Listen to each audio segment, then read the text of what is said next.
Tuhan Yesus, adakah sisa dosa atau sisa zaman iblis atau sisa luka batin sampai ke parut-parutnya di dalam diriku? Lalu Tuhan akan memberi petunjuk, lalu saya selesai.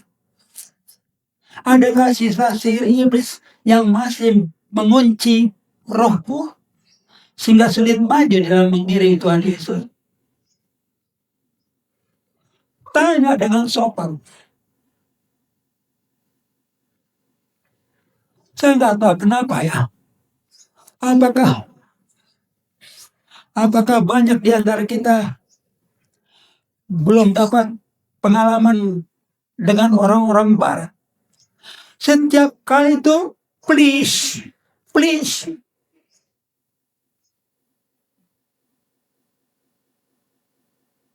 Do you want me to buy food?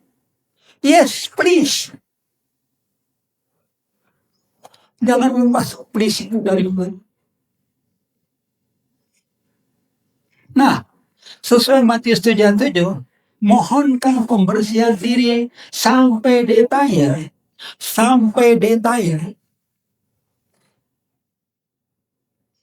Adakah saudara yang mandi sampai detail? Sampai detail misalnya. Tolong operator feedbacknya kebanyakan. Ada rekan-rekan yang mandi sampai detail. Sampai ujung-ujung kukunya. Loh, perkara mandi saya nggak sampai detail.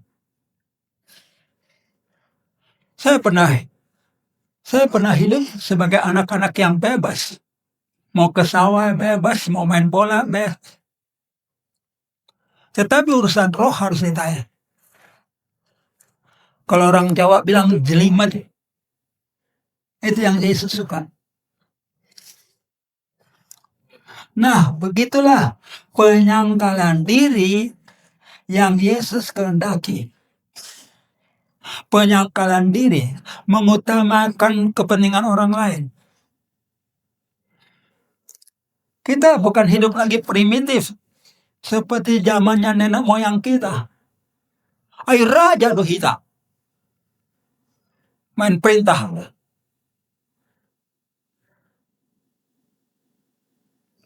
Mari kita masuki pergaulan yang bagus dengan Tuhan Yesus. Nah, karena Hawa sudah menjadi jantung hatinya Adam, tidak mampu Adam menolak buah terlarang yang disodorkan oleh jantung hatinya. Mana tega kita menolak pemberian jantung hati kita. Maka dari masa kejadian, manusia di bawah pengaruh iblis dengan dua pokok. Satu, roh cinta asmara. Itu bukan kasih yang Yesus ajarkan. Roh cinta asmara. Gandengannya apa? Ada roh mata keranjang. Yang kan itu dari pihak laki-laki. Dari pihak perempuan ada roh haus akan cinta lelaki. Betul nggak? Betul nggak? Hei, ibu-ibu perempuan, apakah Anda tidak punya roh haus akan cinta lelaki? Ngapain itu didandani? Supaya orang-orang kagum, berpakaian segala macam, perut dikecilin. Itu haus supaya dicintai oleh lelaki. Ada bubur nih, mari ke sini ibuku. Kalau ada. Dalam bahasa umumnya, pesolek. Untuk apa perempuan bersolek? Wah, cantik ini. Yang ini merah jambu. Yang ini hitam ku bikin. Supaya ada variasi toh. Ini coklat. Itu. Roh cinta. Roh haus cinta lelaki. Padahal udah punya cucu. Aneh gitu. Makin punya cucu makin bersolek. Loh, saya buka ini supaya kita ngerti. Kehidupan di dalam Yesus Kristus adalah sederhana. Tadinya saya mau pertontonkan istri saya. Apakah dia bersolek atau tidak, supaya Anda menilai. Panitia, ada nggak Bu Murni di sini? Ada ya? Nanti dia akan bersaksi. Dia akan bersaksi tentang itu. Oke. Bagian kedua, roh haus pengetahuan. Hasil dari makan buah pohon pengetahuan tentang hal yang baik dan yang jahat. Semua manusia haus pengetahuan. Sampai si Ucok pun ditanya. Sudah kelas berapa kau Ucok? Kalau dibilangnya kelas 3, aduh lamban kali kau. Kalau dibilangnya kelas 1 SMP, udah pintar kau. Seorang rekan melayani, diundang melayani oleh Naposo sebuah gereja HKBP di Jakarta. Mudah-mudinya meminta rekan hamba Tuhan itu memberi pelayanan waktu retret mudah-mudi. Ditanya oleh gembala sidang, Naposo, untuk hari Sabtu sudah ada pengkhotbah kalian? Sudah, Pak Pendeta. Dari sekolah teologi ada. Itu yang pertama ditanya. Yang kedua, STH Pak dia? Doktor Pak? Pengetahuan diandalkan. Kalau Anda mau pilih pembicara hamba Tuhan, pilihlah hamba Tuhan yang kehidupannya menampilkan kasih Yesus dan kesederhanaan Tuhan. Bukannya jasa yang penting. Boleh saya cerita yang sedih di sini. Saya sebutkan gerejanya dulu, saya bergereja di gereja Hangkir, Kebayoran Baru, Jakarta. Lalu suatu rentet muda-mudi, rekan saya yang pendeta S1 lah, pendeta sinaga, diundang berbicara tentang kuasa gelap. Udah tahu kan kalau tentang kuasa gelap itu gak main-main. Lalu dijadwalkan hari Sabtu. Pada hari Kemisnya, pendeta sinaga dihubungi oleh gembala sidang gereja HKBP Hangkir, dan dia seorang S3.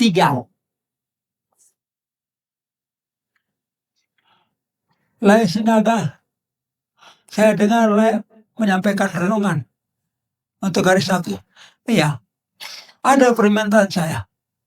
Apa itu? Jangan ada tantangan habis khotbah. Dilarang bikin tantangan. Gak biasa di gereja enggak. Baiklah, kata pendeta saya. Pak Pendeta, ambillah. Saya gak usah jadi. Dengan gagah berangkatlah hari Sabtu. Pendeta yang doktor teologi dijemput oleh pemuda. Udah siaplah dia. Mau berbicara tentang kuasa gelap. Pada anggap remeh tentang kuasa gelap. Pada anggap remeh tentang sihir. Berangkatlah dia, dijemput oleh seorang pemuda. Naik mobil minibus. Gak sampai ke tempat retret. Minibus itu menabrak sebuah truk. Truk yang lagi parkir ditabrak. Bagian atasnya minibus itu rusak. Habis. Dan pendeta yang doktor teologi itu sampai ini harus dijahit. Ngertilah kalau sudah bicara kuasa gelap tuh persiapannya bukan S3, bukan es krim. Rohanimu bagus nggak? Sama saja bicara tentang sihir. Ya, siapa yang layak bicara tentang sihir? Segelintir.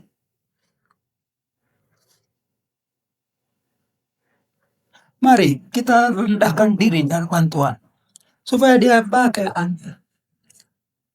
Dua roh najis menjadi pangkal kelemahan manusia. Melekat kuat sampai akhir zaman. Karena dimetraikan iblis dengan sihirnya. Sehingga tidak mudah lekang. Seperti KTP yang kena nasi. Sampai akhir zaman. Makanya dalam nyanyian kita tuh sihir dimusnahkan. Kapan dimusnahkan? Ya menjelang akhir zaman. Iblis akan dijebloskan ke dalam jurang maut.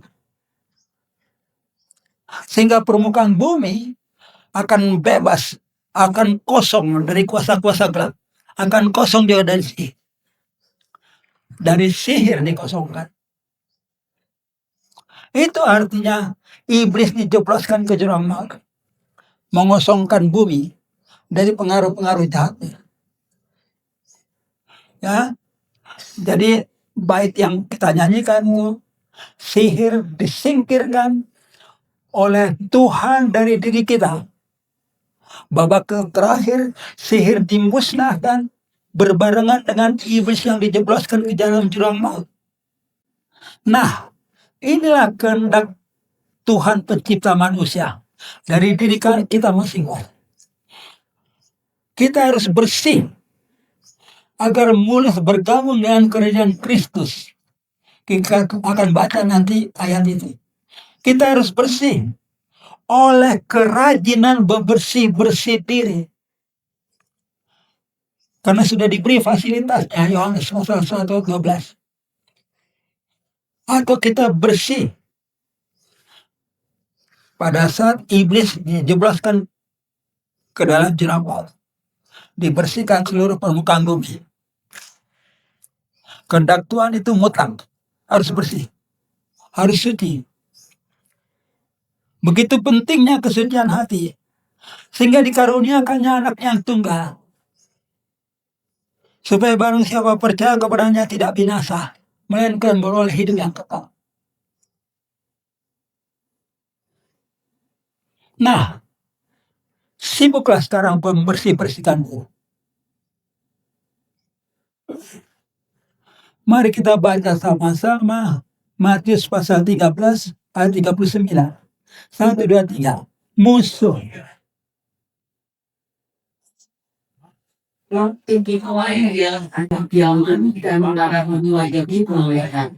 Maka sepertilah kamu ikuti kuburkan dan kenal yang ampati, demikian juga pada akhir zaman. Maka manusia akan menyuruh malaikat-malaikatnya, dan mereka akan menurunkan segala sesuatu yang didesatkan, dan semua orang yang melakukan kejahatan dari dalam kerajaannya.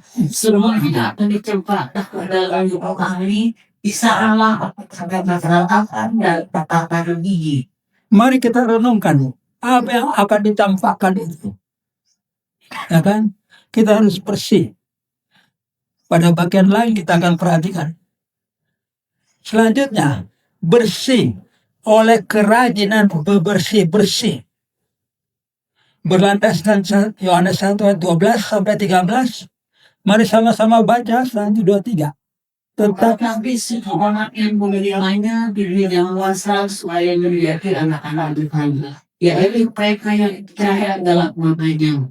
Orang-orang yang dinyatakan bukan dari dalam dari bukan meninggal secara jasmani oleh dari masalah laki-laki, melainkan dari Tuhan. Setiap pribadi kita lahir berasal dari keinginan laki-laki, bukan dari Tuhan. Makanya setiap pribadi kita kelakuannya ngaco. Jadi Kita diberi kuasa oleh Tuhan supaya menjadi anak-anak Tuhan. Kuasa itu apa? Kuasa di dalam nama Yesus Kristus. Pakai kuasa dalam nama Yesus itu membersihkan diri kita masing-masing. Dan kepada kita sudah diajarkan bahwa di dalam nama Yesus segala macam kuasa yang kita butuhkan untuk hidup sejahtera di muka bumi tersedia di dalam nama Yesus. Makanya kaum Injili menyingkirkan sebuah nama-nama asing yang tidak ada kuasanya, tidak memberi manfaat.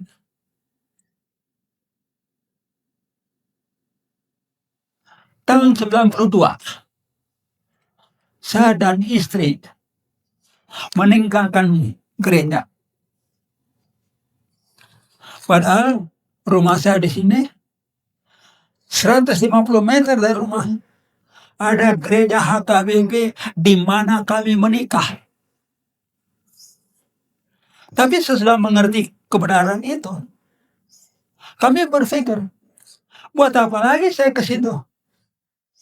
Di situ ada ratusan orang beribadah. Panggil Yesus sekali-sekali, jarang-jarang. Panggil Debata hampir tiap hari, bisa 15 kali sehari. Panggil Allah, jalan terus. Jehovah, banyak kali yang disembah. Kan itu istilahnya apa sih kalau banyak disembah? Politis. Kami berdua sepakat meninggalkan gereja. Gak tunggu diusir, tinggalkan aja. Ngapain kami sahut dulan dengan orang-orang yang menyembah ilah-ilah asing? Kami menyesalkan. Dan justru hidup kami lebih bagus, lebih bahagia. Dan Tuhan memakai kami dalam pelayanan yang sangat indah. Dan setiap orang yang maju dalam Yesus akan terjadi dalam dirinya orang-orang yang diperanakan bukan dari darah atau dari daging, bukan pula secara jasmani dari keinginan seorang laki-laki, melainkan dari Tuhan. Sudahkah saudara menghayati kebenaran ini? Sudah saudara menghayati? Saya dilahirkan dari keinginan Tuhan Yesus. Kalau belum, layaklah. Pertanyaan pertama, ahado marga muda, situ modal, bangga pula. Ini istriku nggak ada lagi di sini. Dia ditanya orang, Inang baru apa? Tahu dia jawab apa? Dahulu baru di Yesus. Loh, kok dahulu? Iya. Sekarang saya bukan koreksi. Dahulu saya baru tubing katanya. Kenapa dahulu baru tubing? Iya, sekarang saya bukan baru tubing lagi. Sekarang saya baru di Yesus. Itu artinya kalimat tadi. Dia sudah merasakan dirinya tidak lagi berbapakkan tubing tua itu. Dia berbapakkan Yesus Kristus. Perubahan perasaan kita terhadap orang tua, perasaan kita terhadap Tuhan Yesus harus terjadi. Sudahkah saudara menghayati bahwa Anda diperanakan oleh Tuhan seperti Yesus bin Maria? Sudahkah saudara tanggalkan marga, suku, bangsa, sehingga bersatu seperti Yesus bin Maria? Renungkan. Itulah kemajuan yang akan terjadi kalau Anda benar-benar maju dalam Yesus Kristus. Bersih oleh keputusan Tuhan melalui suatu masa di depan kita. Dekat di depan kita, ada masa siksaan yang dahsyat yang akan membersihkan seluruh umat di zaman akhir. yakni setelah semua malaikat iblis, roh najis, sampai kepada kuasa-kuasa iblis, termasuk sihir, ditempatkan ke jurang. Akan ada masa. Dan ingat baik-baik. Dekat di depan kita. Ada masa siksa yang dahsyat. Saudara dan saya adalah generasi yang sangat khas. Karena kita mengalami masa siksa yang dahsyat. Kita mengalami iblis yang sukses menyihir seluruh bumi. Tanpa kecuali. Sihir iblis itu sekarang paling dahsyat dipancarkan. Yang baru lalu apa? Haji. COVID. Itu kena sihir. Orang sebutnya haji 3 meter, biar aja. Iblis menyihir seluruh bumi dalam peristiwa COVID-19. Satu catatan penting. Membersihkan diri takkan terjadi di dalam kepasifan. Membersihkan diri harus melalui upaya yang proaktif. Membersihkan diri nggak bisa seperti bayi aja. Mandikan saya, bersihkan saya, nggak bisa. Aktif. Ulang-ulang saya ketemu pertanyaan. Barusan bulan lalu lah satu lagi. Papa semua, saya sudah nekat lah. Supaya bagus saya benar-benar di dalam Tuhan Yesus. Saya sudah berdoa begini, Tuhan. Silakan Tuhan, Engkau membentuk diriku. Engkau membuat diriku supaya membenci dunia ini. Supaya membenci kemewahan ini. Tahu saya jawab apa? Doa itu tidak akan dikabulkan. Loh kan bagus. Anda bilang bagus, tapi tidak akan dikabulkan. Tanya kenapa? Kenapa, Pak? Karena Tuhan Yesus tidak akan mau menggilas hak asasi manusia. Tuhan Yesus memberikan kita hak asasi. Tidak akan dihapuskan itu. Dengan memperlakukan kita sebagai boneka saja. Anda harus aktif membersihkan diri. Dia kasih petunjuk. Tapi Anda aktif membersihkan diri. Membersihkan diri harus dengan proaktif. Harus bertanya Tuhan. Dan Tuhan akan memberi petunjuk. Petunjuk saja. Karena kuasanya sudah dia beri duluan. Habis dapat petunjuk, bertindak dengan kuasa. Kehendak pencipta manusia. Ini seperti yang tadi saya janjikan. Matius 13 ayat 39. Ya, sama-sama Pak. Musuh yang menangguhkan dunia lama ialah iblis. Waktu menuai ialah akhir zaman, dan para permulaan itu malaikat. Maka seperti lalap itu dikumpulkan dan dibakar di dalam api, demikian juga pada akhir zaman. Anak manusia akan menyuruh malaikat-malaikatnya, dan mereka akan mengumpulkan segala sesuatu yang menyesatkan, dan semua orang yang melakukan kejahatan dari dalam kerajaannya. Semuanya akan dicampakkan ke dalam gabung api, di sana akan terdapat ratapan dan kertakan gigi. Semuanya yang temar-temar itu akan dicampakkan. Apa saya yang temar?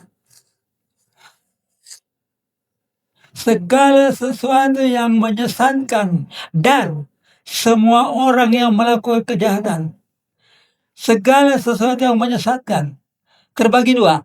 Malaikat iblis, roh-roh najis, sihir, dan ajaran sesat harus dikeluarkan dari kerajaan surga. Golongan kedua yang dikeluarkan, orang sesat dan para pendosa. Tinggal periksa diri sendiri. Sudah bersih? Anda hanya bisa memastikan sudah bersih kalau setiap hari Anda mengenyahkan malaikat iblis. Ini yang paling utama. Harus dienyahkan. Tidak bisa dibinasakan. Diusir malaikat iblis. Roh najis dimusnahkan. Sihir, ajaran sesat. Dan sedihnya, kita sini paling banyak orang Batak ya. Sedihnya orang Batak itu sudah disesatkan nggak kepala tahu. Malaikat iblisnya banyak sekali. Setiap marga punya malaikat iblis. Usir itu setiap hari. Siapa bisa jawab? Kenapa harus setiap hari usir malaikat iblis?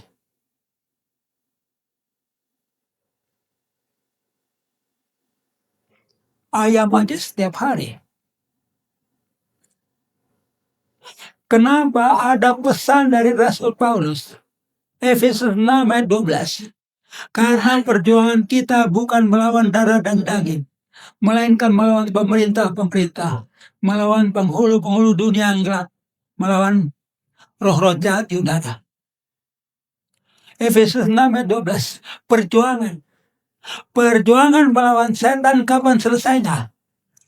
Kalau setannya sudah dijebloskan ke dalam maut. Perjuangan melawan setan harus setiap pagi. Siapa teman saya sini? Marga Situmorang. Saya lihat dalam pendaftaran ada berapa banyak marga. Usir itu bagian cinta bang setiap hari. Nggak ada ampun. Kenapa bagian cinta bang itu punya kemampuan menyihir saudara? Siapa itu marga Gultok? Nambur Sarudi, guru Sodong Dama, usir setiap hari. Kenapa? Dia akan datang lagi.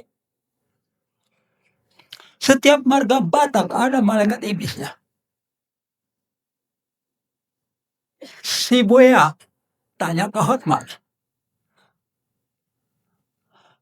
Sampagul, Samosir, apa? Gultom, Pakpahat. Kita ditempel oleh malaikat iblis. Makanya susah banget meninggalkan adat Batak. Adat Hanggabuan. Ditarik-tarik terus.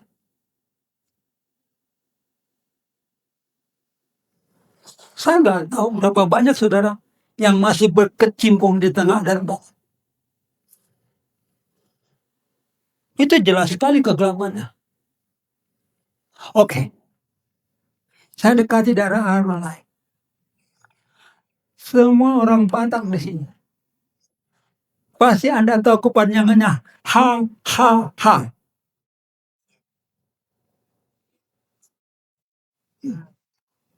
Hamorau, Hasangabon, ABB. Buru apa ini? Buru apa? Manulang. Hah? Manulang. Yesus itu Mamora apa enggak? Yesus itu Mamora apa enggak? Jawab yang jujur. Kita orang Batak mengejar Hamoraon, Hasangangon, Hagawion. Yesus Mamora apa tidak? Bahkan tempat meletakkan kepala aku gak punya. Rumah gak punya. Aku tidur di taman-taman. Hamora, Hasangamon. Yesus Masangam gak? Di mulutmu saja itu. Faktanya, Yesus waktu mati disalib dengan badan telanjang bulat. Tidak ada selembar benang kok. Sanggapkah itu? Hagabion. Apa itu Hagabion? Marapaho anak, parapaho pusiat guru.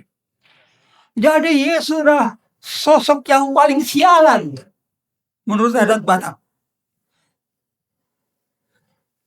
Ngerti nggak paling sialan?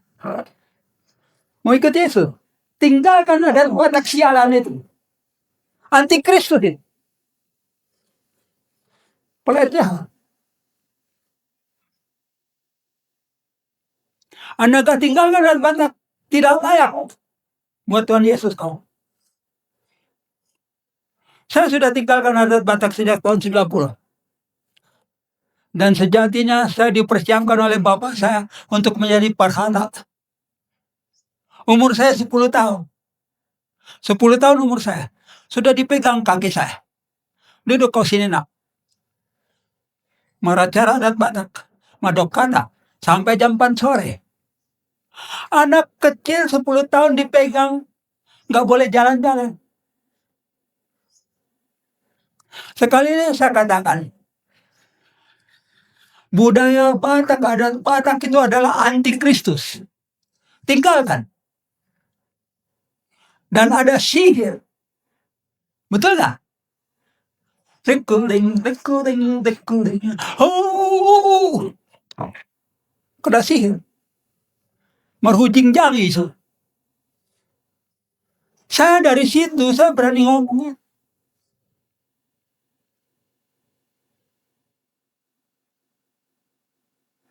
Renungkan baik-baik. Hari ini kesempatan terakhir. Buang semua itu. Pakaian adat segala macam. Di rumah saya tidak ada lagi ulos Batak. Bakar. Kasih sama orang susah. Kenapa? Susah kok. Ini ulos. Jual di sana. Buat kau uangnya.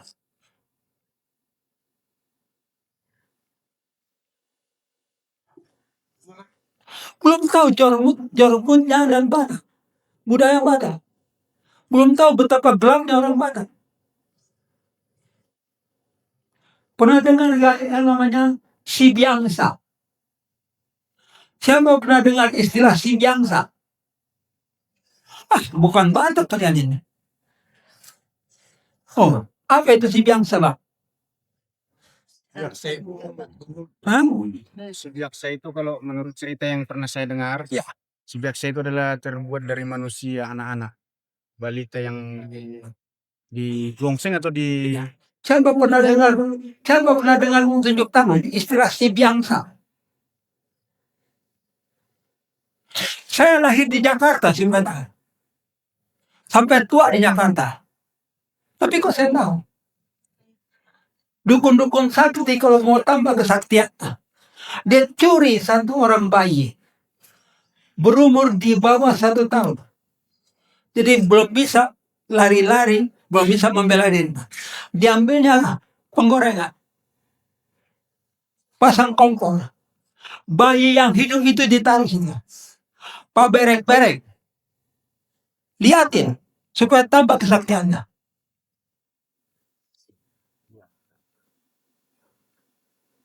Itu Batak supaya mau bertahan di situ. Saya tegas katakan, Anda akan pergi ke neraka karena memilih antikristus.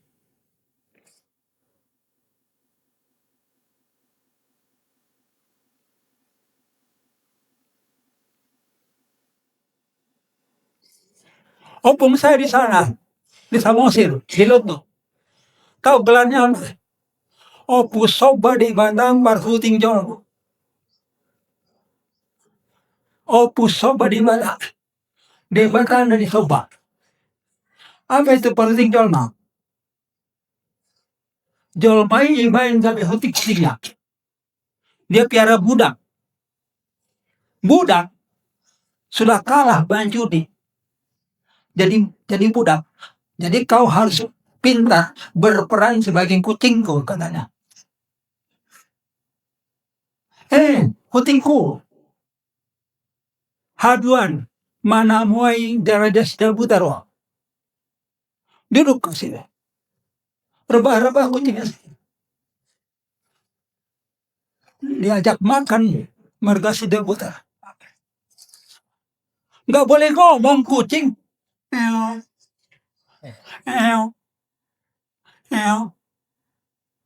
Mahua hutikku. Maleho. Tulang ayam itu dilempar ke lantai. Ambil pakai mulut. Itu namanya budak. Opung saya. Mau saya ngakui di situ orang. Mantan saya situ orang. Ya, hari ini keputusanmu. Mau ikut dengan Tuhan Yesus ke surga, tolak kehidupannya antikristus yang namanya adat Batak.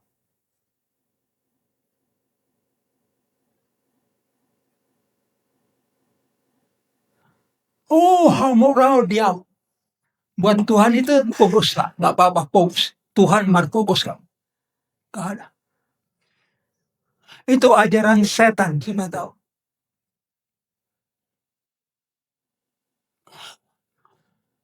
Saya telak-telakan ngomong. Kalau nggak suka dengar omonganku, silahkan. Mau dirabi, saya dipukul, silahkan. Saya ulang-ulang sudah ucapkan. Belasan tahun yang lalu, perleon saya, Marga Sinaga, meninggal usia 82 tahun. Dan saya diminta berkhidmat tutup peti. Pada saat itu saya bilang apa? Unek sobamu di Batak. Biguri. Biguna buluso. Marhabang sa di pusut buhit. Stop. Panggil nama-nama debat. Kalau nggak suka dengar kalimat saya itu, lemparin batu ke sini. Dan guri hamau. Asahul tumarkas. Unek sobamu di Batak. Biguri. Biguna bulusa. 600 orang hari ini. Karena yang meninggal itu orang yang sudah tua. Ada pendetanya jalan jambu di sini. Tidak ada yang bergerak. Tidak usah berdoa. Itu keputusan pribadi. Keputusan pribadi. Dan harus berani mengatakan, maafkan saya pulang. Dan isi beliau. Maka saya tidak ikut adat Batak. Dalam nama Yesus, dalam nama Yesus, ada kemenangan. Dalam nama Yesus, dalam nama Yesus, iblis dikalahkan. Dalam nama Tuhan Yesus, siapa dapat melawan? Dalam nama Tuhan Yesus ada kemenangan.